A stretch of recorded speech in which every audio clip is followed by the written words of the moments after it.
Hello, everybody. Welcome back to the Winning Drive podcast. Of course, I am Reeta Hubbard, the NFL chick, co-host of the Glenn and Rita Show on 105.7 The Fan.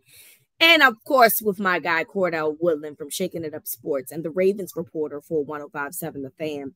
And, of course, we know that the Ravens won the game 25-9 on Sunday, Cordell, but not without the injury bug hitting the team extremely hard.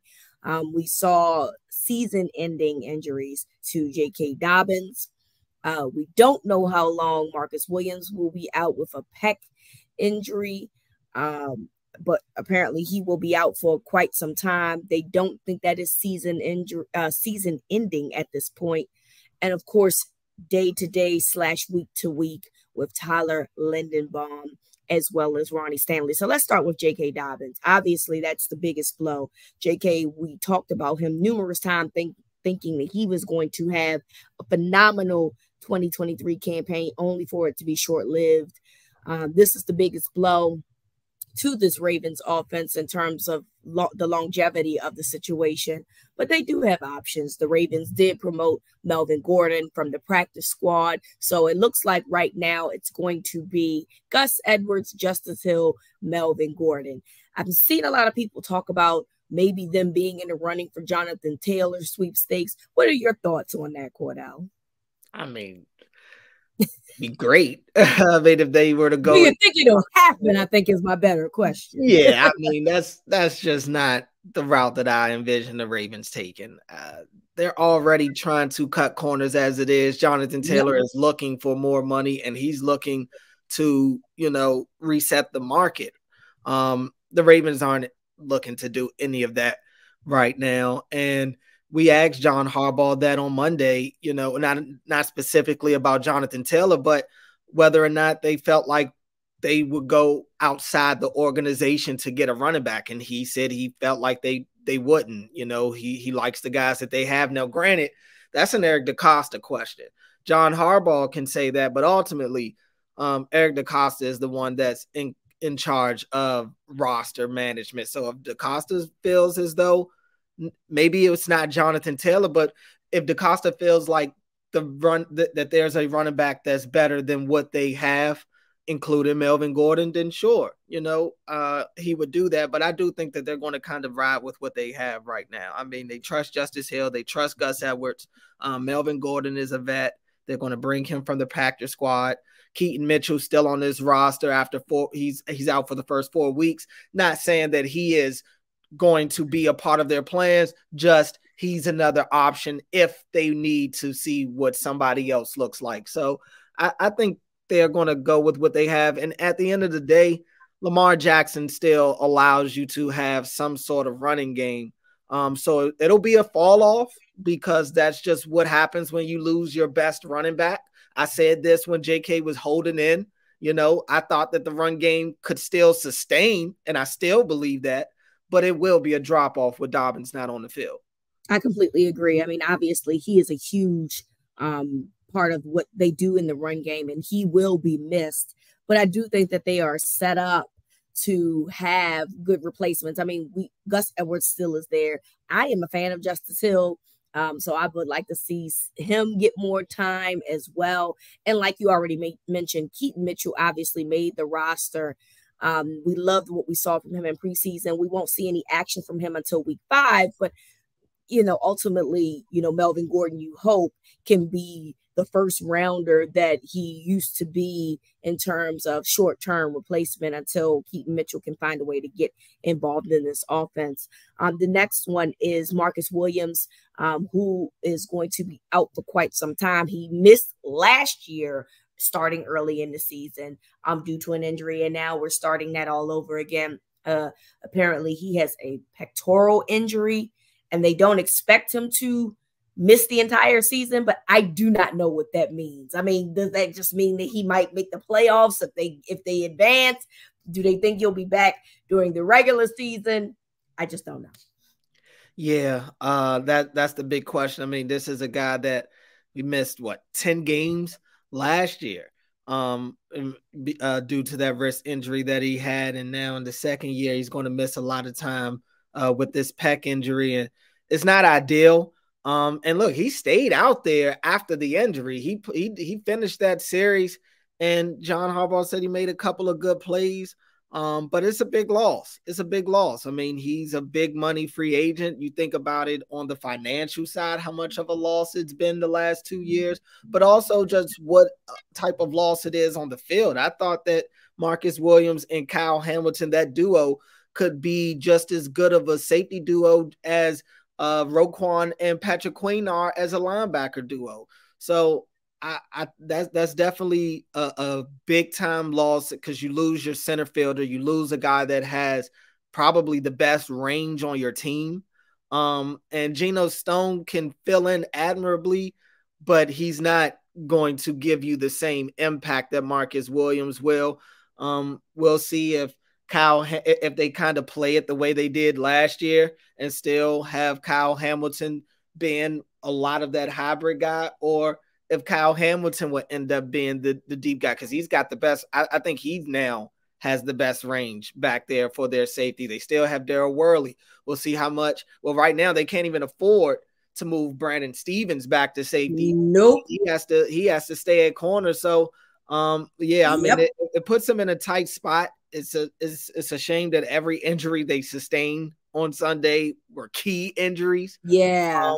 But that's just the way it goes. It really is. And we heard John Harbaugh, Eric DeCosta mention that they have some outside options. Whatever that means, we'll find out if that is something that they explore. But apparently, they're working on how to fill those gaps until he comes.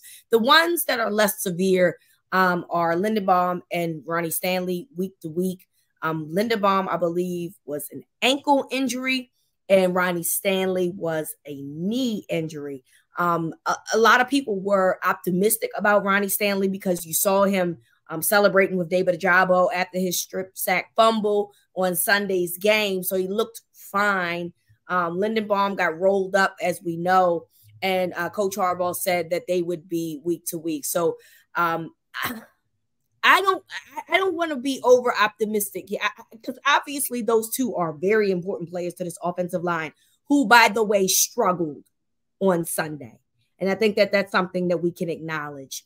That being said, I don't know what the combo that they're going to use, but we know that Patrick Mekari can play center. They might bring up Mustipher, who was on the practice squad as well.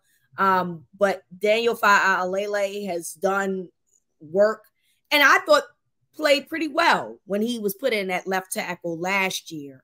So while you miss those two guys, because they are very important guys to this football team, I do think that from a depth perspective here, they're not as bad off as, say, the safety position with Marcus Williams. Yeah, I mean, they definitely got some bodies that they can go to.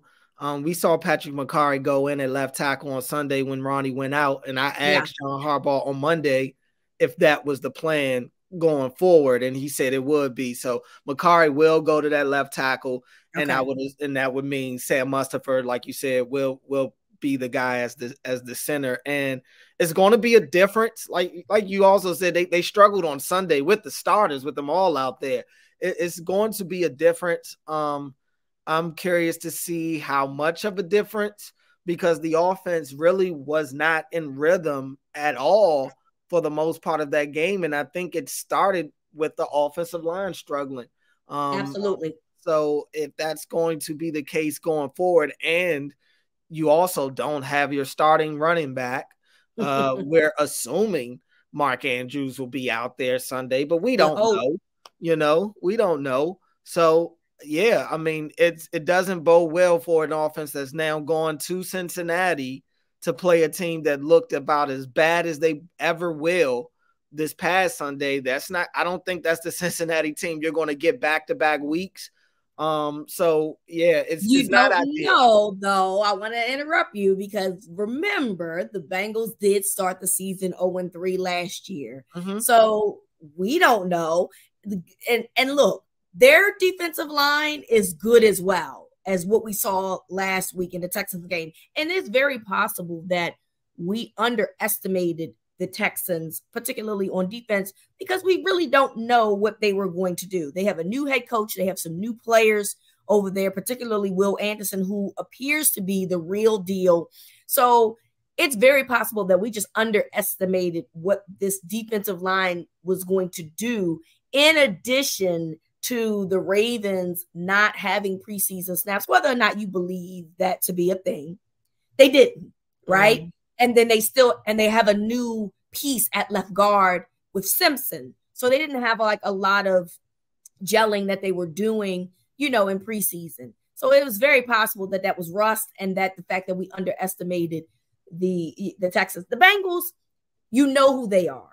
That's the one good thing, is that you're familiar with their game. You know the key guys that they have. And again, for me, I'm curious to know what that secondary is going to look like, because they lost their two best players on the back end. I think the familiarity could potentially help this offensive line. But again, that's just me. Maybe I'm grasping for straws here. Yeah. And maybe the injury bug is maybe I'm overselling this a little bit. I just know that the Bengals have had slow starts in the past, and you hope that can continue for week 2 against the Ravens, particularly their defensive line against the Ravens. Oh yeah, I mean, it definitely could. I would just say the same things that we're saying for like that you mentioned about the Ravens. Really, you could say the same for the Bengals, like the rust and that. I mean, they scored 20 points. Like I don't think that's what they looked. So yeah, we're talking about this, and the Ravens scored 25. Like, you know what I mean? You know what I'm saying? Yeah, I think both teams can look better than what they look like on Sunday. For sure. I guess is probably my point. I don't expect either team to look, specifically the offenses, to look as sloppy as they looked on Sunday. Now, the Ravens and the Bengals, that offensive line is still a question mark in itself, and they got exposed last week. So, I just look at the Ravens right now and the injuries that are happening for them. I just think it's just it's a little bit of the here we go again, right? Because it always is that factor when it comes to them and injuries. But it's the fact that it's kind of spread out. It hits their backfield, and it hits the most important position, the two most important positions, I would argue, on the offensive line, your left tackle and your center. It's definitely concerning. And Marcus Williams is a big blow as well, just because the Ravens are big when it comes to turnovers. Yeah. And he's a guy that is a big part of that. He's a big part of the turnover margin that they like to win in. So I'm curious to see what happens if any moves are made specifically at the safety position, because I think offensive line, they're probably, especially considering their week to week. We'll see, though. A knee sprain for Ronnie Stanley, we'll see. We'll see with him. I agree. So Ravens hit with the injury bug. We'll see how this goes. They play week 2 against the Cincinnati Bengals. We'll see how they hold up. Sunday's game, Cordell, introduced Todd Monken's offense to the Ravens fan base, the Ravens flock.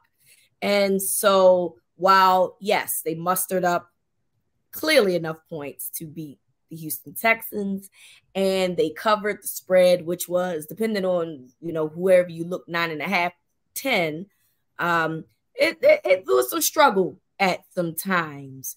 So when you looked at Monken's system in week 1, what did you see? What did you like? What did you not like?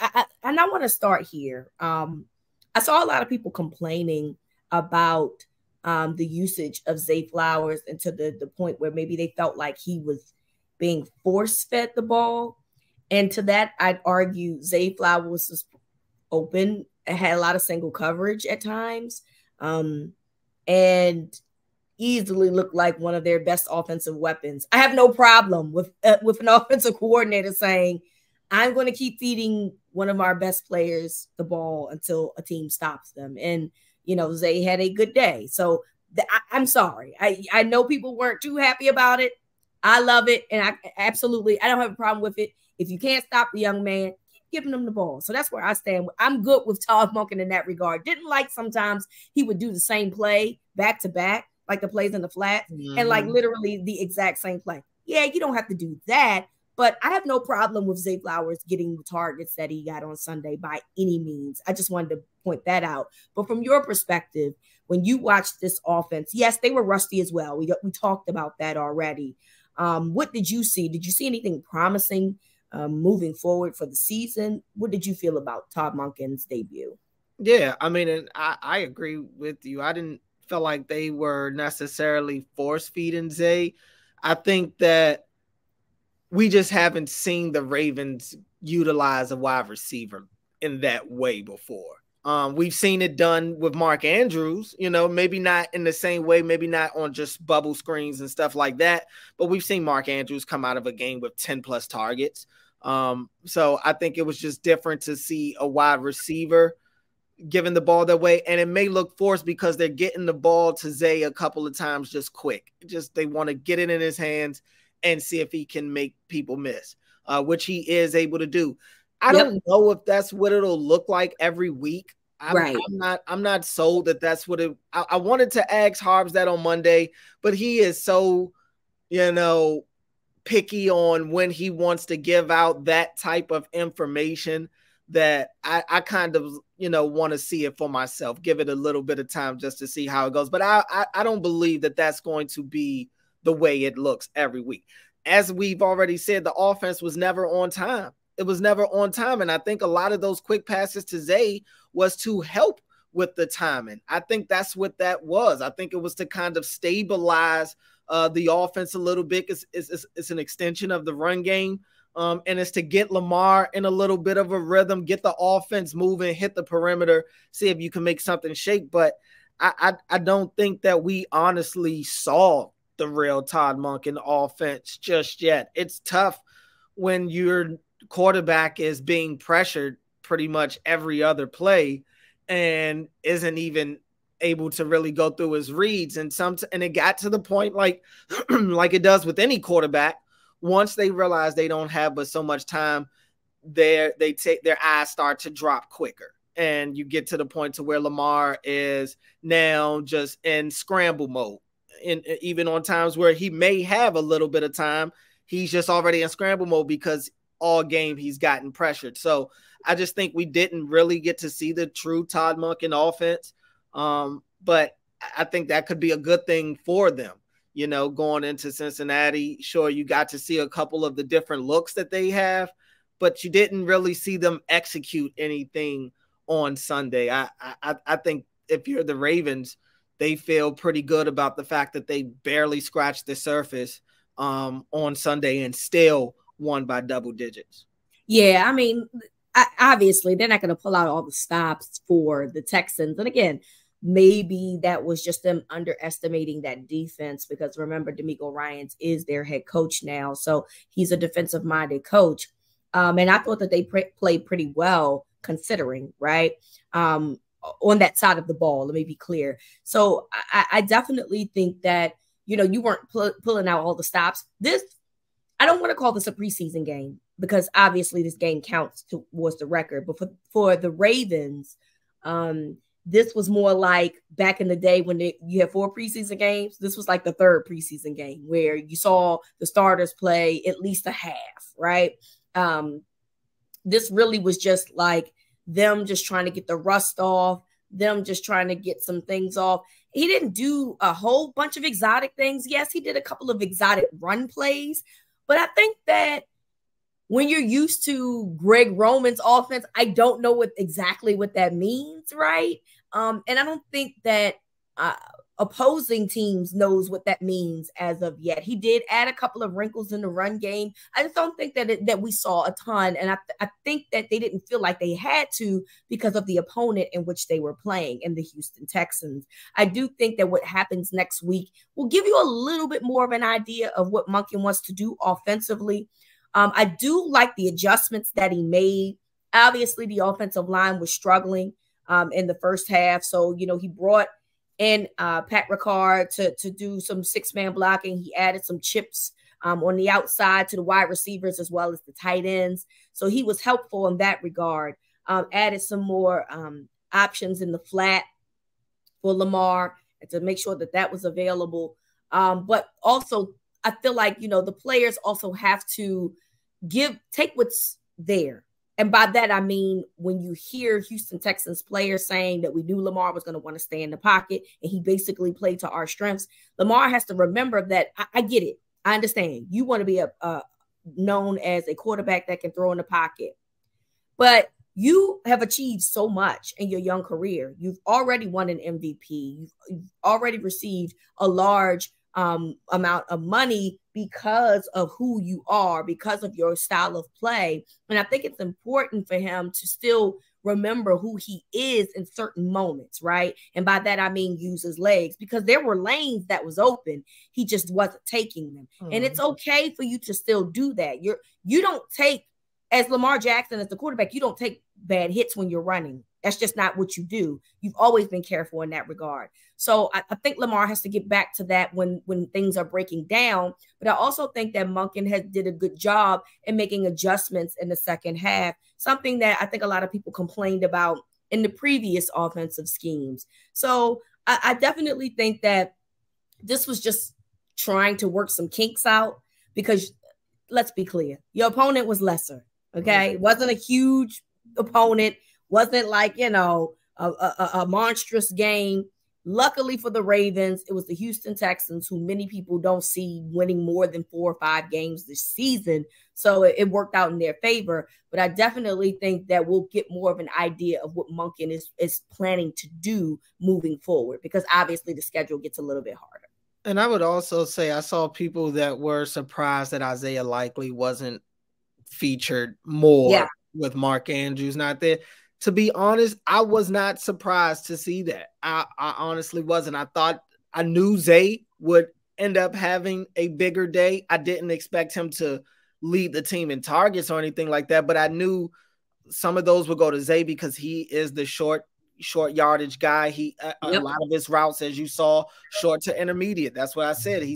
That's where he's going to eat at the start of the year. But I thought Beckham would get a lot more opportunities than he ended up getting. So I'm more surprised with Beckham not getting those targets than I am Likely. I don't know what it is, but I haven't felt the same way about Likely this year in camp the way that I did last year. So and same for Charlie Kohler. I mean Kohler, who really wasn't there last year in camp, but I was excited to see him this year. It didn't hit the way that I thought it would for either of them. So we saw Kohler drop a pass in the game. Easy pass too. Easy first down. I really wasn't surprised that those guys weren't featured more.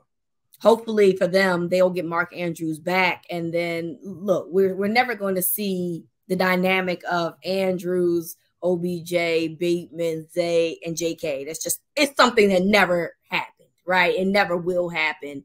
Not at least for 2023. But having Mark Andrews out there we all can say is one of their best players, their best target, will work wonders. So hopefully for them, he's available for the Bengals game. And I think that we'll see this offense open up a little bit, but I don't think that they'll abandon the run by any means. So it will definitely be interesting to see how they move forward in terms of their style of play this season. One of the good things that we saw in the game against the Texans was the Ravens defense. This is a defense that we were concerned about, many coming into the season, in terms of what they would do from a pass rush perspective and what they would do from a back end perspective. But in total, they had 2 turnovers in the game and they produced 5 sacks. I'm about to say it.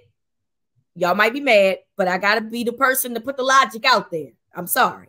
We got to acknowledge that the Houston Texans offensive line is very bad. Like Laramie Tunzel was the only dude on that offensive line that was worth something. They have, if I'm not mistaken, 3 guys that are like on IR or injured that did not play in Sunday's game. They looked. If we talk about the Ravens offensive line, the Texans offensive line looked terrible.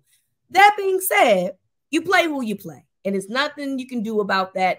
And I do believe that the Ravens defense absolutely stood up to the occasion, and it looked good in terms of their pass rush protection. I mean, their pass rush and the way that they looked on the back end of the field. So when you watched that game, what did you feel about the Ravens defense? Do you feel confident about what they were doing? Are you cautious because of the opponent in which they were playing? What's your take on that, Cordell? Yeah, I mean, it's a little bit of both. I mean, it's the Texans, like you said, it's a poor O-line, it's a rookie quarterback. Yep. It's not a lot of talent on the outside. They've got some talent for sure, but it's not elite talent anywhere out there.